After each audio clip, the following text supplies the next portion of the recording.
श्री कृष्ण ने साफ कहा है कि बस कर्म तुम्हारा कल होगा, और कर्म में अगर सच्चाई है तो कर्म कहाँ निष्फल होगा। हर एक संकट का हल होगा, वो आज नहीं तो कल होगा। लोहा जितना तपता है उतनी ही ताकत भरता है, सोने को जितनी आग लगे वो उतना प्रखर निखरता है, हीरे पर जितनी धार लगे वो उतना खूब चमकता है, मिट्टी का बर्तन पकता है तब धुन पर खूब खनकता है। सूरज जैसा बनना है तो सूरज जितना जलना होगा, नदियों सा आदर पाना है तो पर्वत छोड़ निकलना होगा। और हम आदम के बेटे हैं, क्यों सोचे राह सरल होगा। कुछ ज्यादा वक्त लगेगा पर संघर्ष जरूर सफल होगा, हर एक संकट का हल होगा। नमस्कार मित्रों, हमारे channel little Krishna ji vlog में आपका हार्दिक स्वागत है। हम आपसे अनुरोध करते हैं कि इस वीडियो को अंत तक देखें। यदि आपको हमारा प्रयास पसंद आए तो कृपया वीडियो को लाइक करें और नीचे कमेंट में जय श्री राधे कृष्ण लिखें। साथ ही अगर आपने अभी तक हमारे channel little Krishna ji vlog को सब्सक्राइब नहीं किया है तो तुरंत सब्सक्राइब करें और बेल आइकॉन दबाएं ताकि हमारे नए प्रेरणादायक वीडियो सबसे पहले आपके पास पहुंच सके। तो चलिए दोस्तों, कर्म का बंधन अवश्य निर्मित होता है, किंतु कार्य का बंधन निर्मित नहीं होता पार्थ। तुम्हें कर्म और कार्य के बीच क्या भेद है ये जानना आवश्यक। सभी कर्म कार्य किंतु सभी कार्य कर्म नहीं। कर्म उस कार्य को कहते हैं जिसके साथ फल की आशा जुड़ी। मनुष्य जब भी सुख की, संपत्ति, प्रशंसा की आशा रखकर कोई कार्य करता है तो वो उस कार्य के फल से बंध जाता है। जब किसी कर्म को फल की आशा से किया जाए तो उसे सकाम कर्म योग कहते हैं, और जब किसी कर्म को बिना किसी फल की आशा से किया जाए तो उसे निष्काम कर्म योग कहते हैं। इसी कारण से उसे बार बार जन्म लेना पड़ता है। वास्तव में मनुष्य को कोई कर्म नहीं बांधता, कर्म से जुड़ी आशाएं उसे बांधती। वास्तव में मनुष्य को कोई कर्म नहीं बांधता, उस कर्म से जुड़ी आशाएं उसे बांधती। वो कैसे माता? यदि इस युद्ध में तुम्हें विजय होने की आशा है तो पराजित होने पर तुम्हें भीषण दुख होगा, और वो दुख तुमसे कोई अन्य कार्य करवाएगा जिसके लिए तुम्हें दूसरा जन्म लेना पड़ेगा। और यदि तुम विजयी हुए तो तुम्हारा अहंकार बढ़ेगा, और वो अहंकार तुम्हें विश्व विजय के लिए प्रेरित करेगा, तुमसे हत्याएं करवाएगा और उसका पाप तुम्हें बांधेगा। विचार करो, यदि तुम्हें इस युद्ध में ना विजय का मोह और ना पराजय का भय, तो इस युद्ध के अंत में तुम्हें सुख प्राप्त होगा या दुख प्राप्त होगा? ना सुख माधव, ना ही दुख।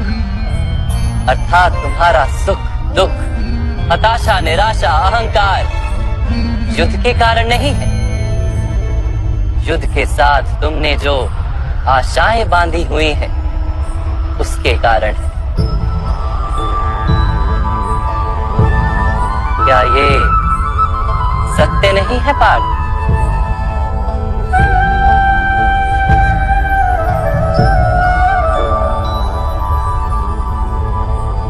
सुख दुखे समे कृत्वा लाभा लाभो जया जयो ततो युद्धाय युज्यस्व नैवं पाप मवाप्स्यसि। अर्थात सुख दुख को समान मानकर लाभ हानि जय पराजय का विचार किए बिना यदि तुम युद्ध करोगे कौन्तेय तो तुम पाप के भागी नहीं बनोगे। इसी को कर्म योग कहते हैं। जो सांख्य का ज्ञान प्राप्त कर लेता है वो ये जान लेता है कि वो शरीर नहीं, केवल एक आत्मा है। शरीर के भोग और अनुभव तो केवल मृत्यु तक है, अर्थात वास्तविक नहीं, केवल माया है। उसके लिए कर्मयोगी बनना सरल हो जाता है। परंतु माधव, यदि कार्य से बंधन निश्चित है तो क्या संसार का त्याग करके संन्यास लेना उचित नहीं? इसी विचार का परिणाम है कि आज ये युद्ध हो रहा है पार्थ।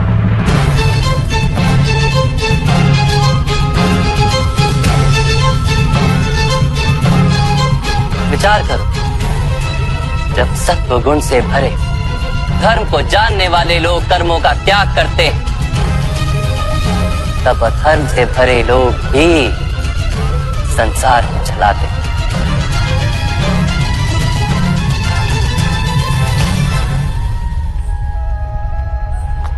यदि महामहिम ने संसार का त्याग ना किया होता तो आज अधर्म इतना बढ़ता ही नहीं।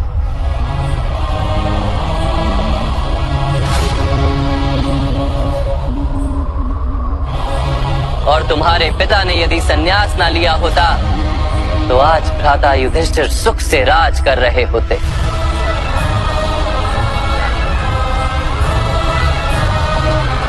और अपनी प्रजा को न्याय और धर्म का ज्ञान दे रहे होते।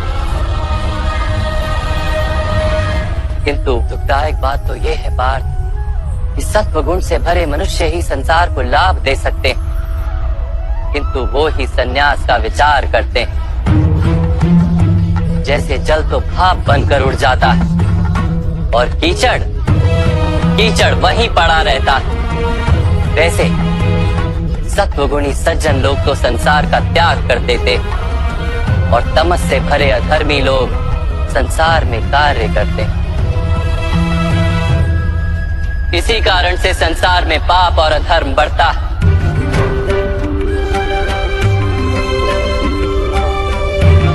किंतु कर्मयोग इस विचित्र स्थिति से सारे संसार का रक्षण करता है। कर्मयोगी फल की आशा का त्याग करता है, किंतु कर्मों का त्याग नहीं करता। वो इसी संसार में रहता है, सन्यासी की भांति सारे कार्य करता है, किंतु उनमें लिप्त नहीं होता। कर्मयोगी अपनी संतानों से, स्वजनों से, अपनी प्रजा से कोई अपेक्षा या आशा नहीं रखता। स्वयं उसे संन्यास का लाभ होता है, किंतु समाज को संसारी की भांति लाभ देता। मनुष्य अपनी संतानों के सुख के लिए श्रम करता है माधव। अपनी संतान से सुख की अपेक्षा कैसे न रखे? मनुष्य अपनी संतानों के लिए जो भी करता है वो व्यापार है या प्रेम पार? प्रेम माधव। तो फिर अपने कार्यों के प्रति फल की इच्छा क्यों पार? भविष्य का लाभ तो व्यापार में देखा जाता है, प्रेम में नहीं। जो मनुष्य अपनी संतानों का चरित्र निर्माण उचित रूप से करता है, संतानों को प्रेम और धर्म के संस्कार देता है, उसकी संतानें भी मनुष्य को प्रेम और सुरक्षा अवश्य देती। संतानों के कर्म, स्वजनों के व्यवहार उनके कर्म है पार। और जब उनके कर्मों पर हमारा कोई अधिकार नहीं होता तो उनसे आशाएं और अपेक्षाएं रखने का क्या प्रयोजन? यदि गहन विचार करोगे पार्थ तो शीघ्र ही ये जान लोगे कि जीवन में ऐसा कोई कार्य नहीं है जिसके साथ आशाएं और अपेक्षाएं जोड़ना अनिवार्य हो। जब सृष्टि ही परमात्मा है और मनुष्य स्वयं परमात्मा का अंश है, तो सारे कार्य परमात्मा ही करते, मनुष्य स्वयं कुछ नहीं करता। यही कर्मयोग का मूल सिद्धांत है पार्थ।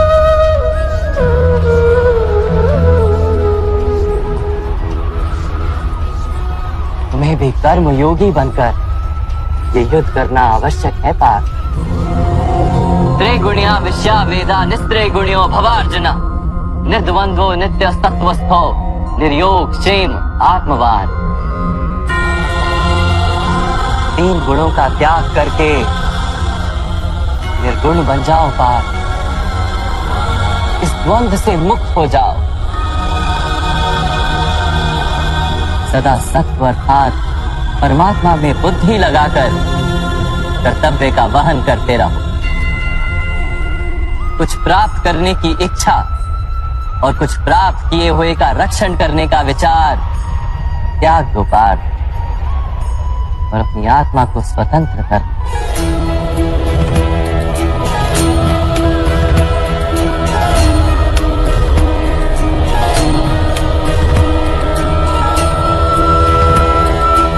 स्मरण रहे पार्थ,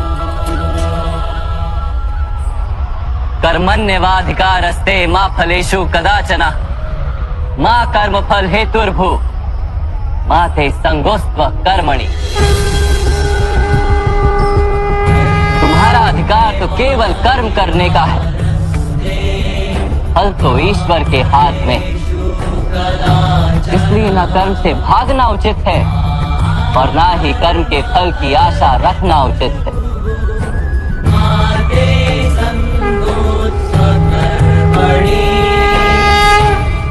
जो फल का त्याग कर परंतु कर्म का त्याग ना करे, ऐसे कर्म योगी को कैसे जाना जा सकता है माधव?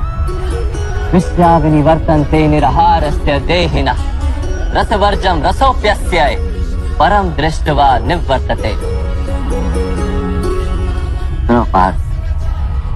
जो स्वाद से छूटने के लिए भोजन का ही त्याग कर देता है, वास्तव में उसके मन से स्वाद की लालसा कभी जाती ही नहीं। उसे दोहरी हानि होती।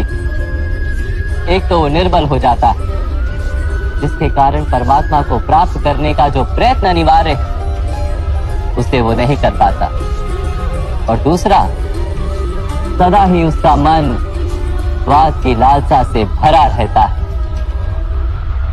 इसलिए भोजन का त्याग करने से उत्तम है स्वाद की लालसा का ही त्याग कर दिया जाए। कर्म योगी अपने मन की सारी लालसाओं को खींच लेता है, जीवन को कर्तव्य मानकर कार्य अवश्य करता है, किंतु उन कार्यों से जुड़ता नहीं। और बाप, जो व्यक्ति अपने कार्यों से आशाएं और इच्छा नहीं रखता, उसी के कार्य पूर्ण होते हैं।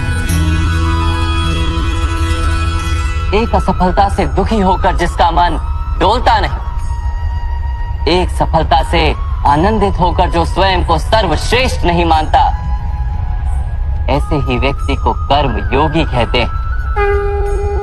और ऐसा व्यक्ति जीवन में बार बार सफल होता है।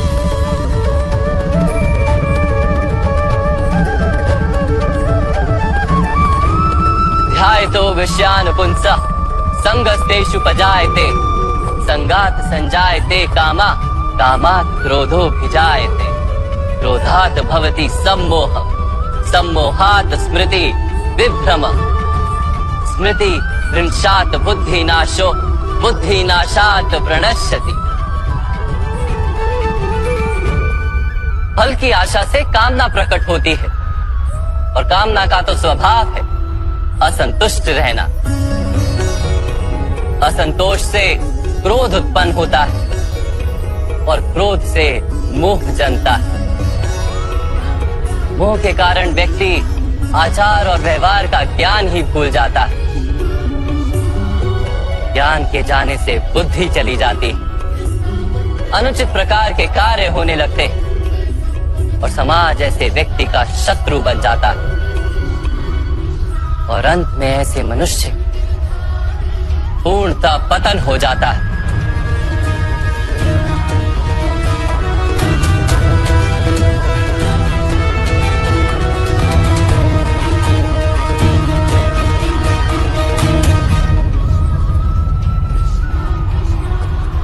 जैसे भ्राता दुर्योधन, उनके सेनापति महामहिम उनके ही शत्रु हैं, और तुम्हें विजय का आशीर्वाद दिया है।